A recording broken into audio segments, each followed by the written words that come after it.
ගොඩක් ආදරයෙන් මගේ යාළුවෝ හැමෝම පිළිගන්නවා අදත්. ඉතින් අද ඔයගොල්ලන්ව මම පොඩි වටයක් එක්කන් යනවා. ඉස්සෙල්ලාම මේ පේන්නේ මගේ චූටි පුතා අද නම් චුට්ටක් අසනීපෙන්. ඒ කියන්නේ අර චුට්ටක් කැස්ස. ඉතින් අද පොඩි නිවාඩුවක් මහත්තයාට දාගන්න පුළුවන් වෙච්ච නිසා එයාගේ ඩොක්ටර්ත් මේ වෙලාවේ ඉන්න නිසා අපි යාව චුට්ටක් යාගේ ඩොක්ටර්ට පෙන්නලා මොනවා හරි බෙහෙත් එකක් ගන්න කියලා හිතාගෙන. වාසනාවකට ඉතින් අද කවුරුත් නැහැ එක්කෙනයි ඇතුලේ ඉන්නේ මේ වෙනකොට. ඊට පස්සේ අපිට පුතාගේ ඩොක්ටර් ළඟට යන්න පුළුවන්.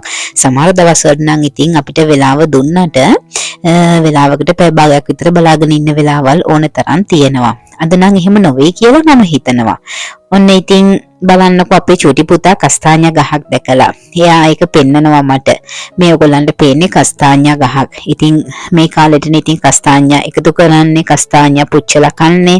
ඉතින් කස්තාඤ්ඤා කිව්වට මාත් එක එකතු වෙලා ඉන්නේ ලංකාවේ. ඔයගොල්ලන් දන්නේ නැතුව ඇති. ඒ මොකද්ද ඒ නම කියලා.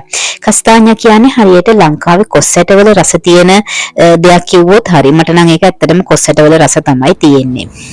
ඉතින් ඒව තමයි කස්තාඤ්ඤා කියන්නේ. ඔන්න ඉතින් අපේ චූටි පුතාව ඩොක්ටර් ළඟට පෙන්නගෙන ආවා.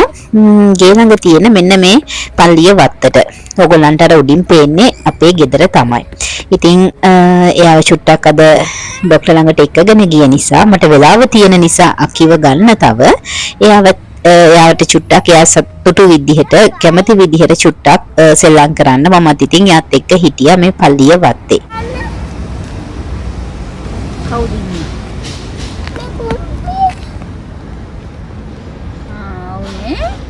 කුඹි ඔයා වගේ. මම්මගේ බිම්බෝ එක්කෙනෙක් ඔයරවන්නේ. එහෙමද? කො බලන්න මොනවද එකතු කරන් තියෙන්නේ කියලා කො පෙන්නන්න බලන්න. මොනවද තියෙන්නේ අතේ කො බලන්න. මට පේන්නේ. Piete. Vediamo. Piete. Aspetta. Quanto c'è? Conti. Una, due, tre. Una, due, tre. ඔන්න ඉතින් මගේ පුතා චූටි කුඹි පැටියෙක්වත් දැකලා එයාට ලොකු කතාවකුත් කිව්වා ඔයගොල්ලන්ට ඇහෙන්නේ නැති. ඔන්න ඉතින් මේ පේන්නේ අද දවසේම හවස් වරුව. ඉතින් අද උදේ වරුවේ මල්ලිව චුට්ටි රවුමක් එක්කගෙන ගියේ නිසා අකිගෙන් චුට්ටක් චූටි තරහාවක් දැම්මා අම්මටයි තාත්තටයි. ඉතින් අපි අකිව එක්කගෙන අද හවස් වරුවේ චුට්ටක් එළියට බැස්සා. ඉතින් බලන්නකො හවස් වරුවේ එළියට බහැපු අපිට ගෙදර ළඟ ඉඳලා චුට්ටක් ඉස්සරහට එද්දි මෙන්න මේ විදිහට බැටළුවෝ රංචුවක් පේන්න හිටියා. අනේ ඉතින් මගේ පළවෙනිම අවස්ථාව මේ විදිහට මෙච්චර ලොකු බැටළුවෝ ටිකක් සැබෑවටම බොහොම ළඟින් දැකපු. ඉතින් බොහොම ආසාවෙන් ඒතන නැවතිලා පුංචි අයටත් ඒගොල්ලන් මොකද කරන්න කියලා පෙන්න ඒගොල්ලන් කරන දේවල් ඒගොල්ලන් ගැන විස්තර ටිකක් කියලා දෙදී අපි ඉතින් අපේ ගමන පටන් ගත්තා.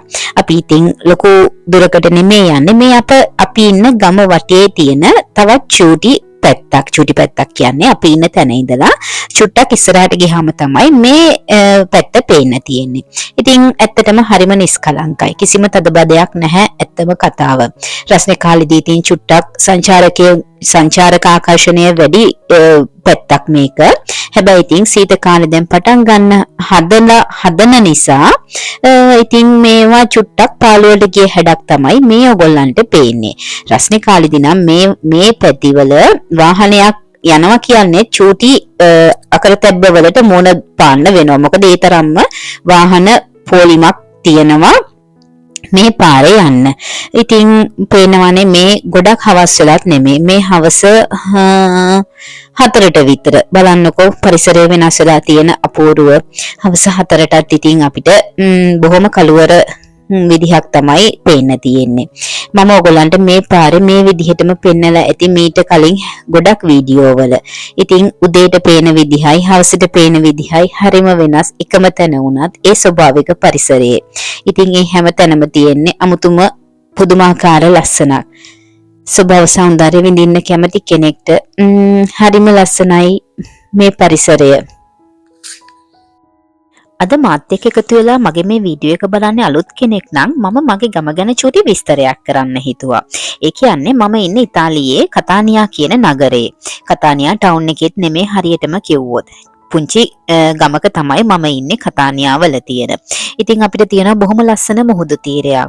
ඉතින් ඒ මුහුදු තීරයේ එක තැනක තියෙනවා මෙන්න මේ විදිහට ටෝලර් බෝට්ටු පුංචි නැව් නවත්තලා තියෙන පුංචි වරායක් වගේ එකක්.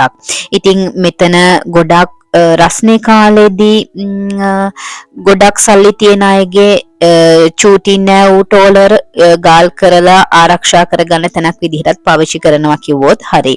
ඉතින් මීට කලින් ඕගොල්ලන්ට පෙනුනේ හවස 4:00 විතර ඒ තැන. ඉතින් දැන් බලන්නකෝ ඒ තැන පේන විදිහ මේ හවස 5:00 විතර. පැයක් ඇතුළත කොච්චර පරිසරයේ වෙනස් වීම වලට ලක් වෙලාද.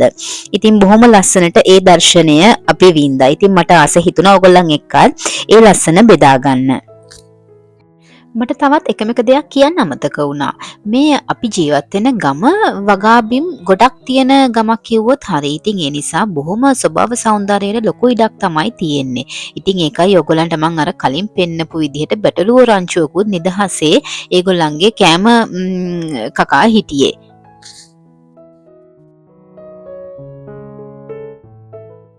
ඔන්න ඉතින් අපි 4 දෙනා පුංචි වටේකුත් ගිහිල්ලා රෑ කෑමත් එළියෙන් අරගෙන එනකොට අපේ ගෙදර ඉඳලා බල්කනි එකට ආවහම මෙන්න මේ විදිහට තමයි මට පල්ලිය ළඟ පේන්න තිබුණේ. ඉතින් මට ආස හිතුණා ඔයගොල්ලන් එක්කත් ඒ දර්ශනය බෙදා ගන්න. මට බැරි වුණානේ ගොඩ කාලෙකින් මගේ කරපිංචා යාළුවෝ ටිකව ඔයගොල්ලන්ට පෙන්වන්න. ඔන්න ඉතින් බලන්නකෝ මගේ කරපිංචා යාළුවෝ ටිකට මොකද වෙලා තියෙන්නේ කියලා. ඒ 4 දෙනා හොඳට උස නම් ගිහිල්ලා. හැබැයි ඉතින් එන දළු ටික චුට්ටක් කොඩ වේගන යන විදිහක් තමයි මට පේන්න තියෙන්නේ. ඉතින් මොනා කරන්නද සීත කාලෙදී ඔහොම තමයි ඉතින් කරපිංචා පැලේට වෙන්නේ. මට කිසිම අත්දැකීමක් නැහැ. බලමු ඉතින් පුළුවන් තරම් උත්සාහ කරනවා මේ 4 දෙනාව බොහොම හොඳ සෞඛ්‍ය තත්වයකින් තියාගන්න. ඕගොල්ලන්ට තව ඉස්සරහට පෙනෙයි මට තියෙන එකම එක රම්පා පැලේ. බලන්නකෝ ඒක නම් බොහොම පරිස්සම් කරනවා. මොකද ගිනාපු රම්පා පැල ඔක්කොම නැති වෙනකොට මෙන්න මෙයාව විතරයි මේ විදිහට මට පරිස්සමට හදාගන්න පුළුවන් උනේ. මේ තියෙන්නේ ඉතින් නිවිති ගොටු කොළයි. ඉතින් මේ තියෙන පෝචි දෙකේ නිවිති ගොටු කොළයි නම් මං හිතන්නේ මේ මාස දෙකට අපි කෑවා සෑහෙන පාරක්. මේ ඔයගොල්ලන්ට පේන්නේ මට තියෙන අඟුණ වැල් 3. ඉතින් ඒ වගේත් කොළවල පැහැයනන් චුට්ටක් ලා කහ පාටකට හැරෙමින් පවතිනවා. ඉතින් මට හිතෙනවා මේ සීත කාලෙදී මේ පැල මේ විදිහට තමයි පරිවර්තනය වෙන්නේ කියලා. ඔන්න ඉතින් මේ පේන්නේ ඔයගොල්ලන්ට මට ඉන්නේ රෝස යාළුවෝ 4 දෙනා. ඉතින් බලන්නකො මට අලුත් යාළුවෙකුත් එකතු වුණා. ඉස්සරහට ඔයගොල්ලන් දකි එයාවත්. ඉතින් මං හිතනවා මේ පොහොට්ටු ටික පිපුණට පස්සේ මේ ගස් යටින්ම කපලා දාන්න ඕනේ කියලා. මොකද මට මේගොල්ලන්ව මග ඇරුණා මම ලංකාවට ගිය කාලෙදී. ඉතින් ඒගොල්ලන්ව හොඳට වවා ගන්න තමයි මම මේ විදිහට ඒගොල්ලන්ව යටින්ම කපලා හොඳට හදාගන්න කියලා හිතුනේ. ඉතින් ඔයගොල්ලන්ට ගොඩක් ස්තුතියි මගේ චූටි ලස්සන ගම වටේ පුංචි රවුමක් යන්න එකතු වෙච්ච හැමෝටම. ඉතින් ආයෙමත් දවසක ලස්සන වීඩියෝ එකකින් හම්බ වෙන්න. කියන්නකො බලන්න මේ අලුත් රෝසේ යාළුවටත් ඔයාගොල්ලන් ආදරේද ආසයිද කියලා. ඉතින් මගේ යාළුවෝ හැමෝටම සුබ දවසක් වෙන්න කියලා ප්‍රාර්ථනා කරනවා.